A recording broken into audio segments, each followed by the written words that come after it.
মাঝে মধ্যে মনে হয় এই ইন্টারনেট, এই মোবাইল এগুলো পৃথিবীতে আসার আগে পর্যন্ত পৃথিবীতে ভালোবাসা, মমতাবোধ এগুলো যেন বেশিই ছিল।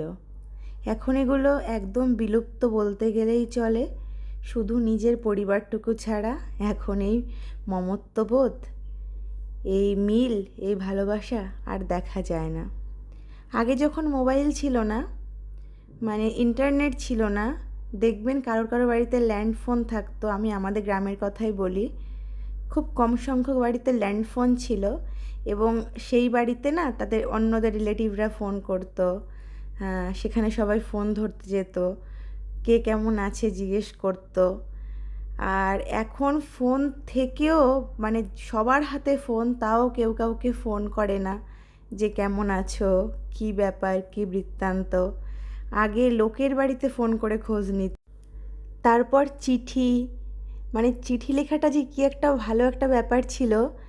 মানে আত্মীয় স্বজনকে সবাই এ রাজ্য থেকে ও রাজ্য বা রাজ্যের মধ্যেই বা যাদের মানে রিলেটিভরা বিদেশে থাকে সবাই চিঠি লিখতো। সেই চিঠিটা যে কতবার করে পড়তো, মানে আমি আমার কথা বলি, আমি চিঠি লেখাটা খুব কম সংখ্যক মানুষকে জীবনে চিঠি মানে লিখেছি। তখন অনেক ছোট ছিলাম, মানে সে জামানায় আমি ছোট ছিলাম যখন চিঠি লেখার জামানা ছিল। তো আমার মেজো মামা আর্মির চাকরি করতো, মামাকেই শুধু চিঠি লিখতাম আর মামা বাড়িতে চিঠি পাঠাতো। সেই একটা চিঠি যে কতবার করে পড়তাম তা বলার মতো ছিল না। মানে তখন মানে ভালোবাসাটা এমনই ছিল, মানে সবাই একটা চিঠি লিখতে বসে একটা বেশ মনে খুশি যে চিঠি লিখবো, আমার আত্মীয় বা আমার স্বজন সে কেমন আছে, কি ব্যাপার।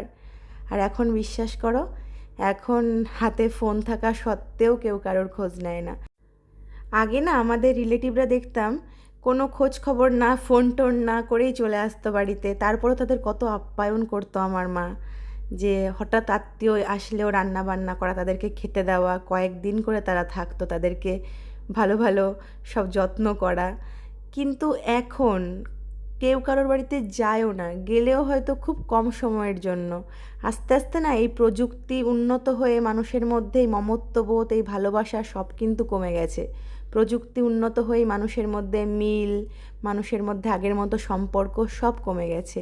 তাই মাঝে মধ্যে কেন জানি মনে হয় যে এই ইন্টারনেট, এই মোবাইল, এই সমস্ত বোধহয় পৃথিবীতে না আসলে পৃথিবীটা আরও ভালো হতো, মানুষের মধ্যে অনেক মিল থাকতো।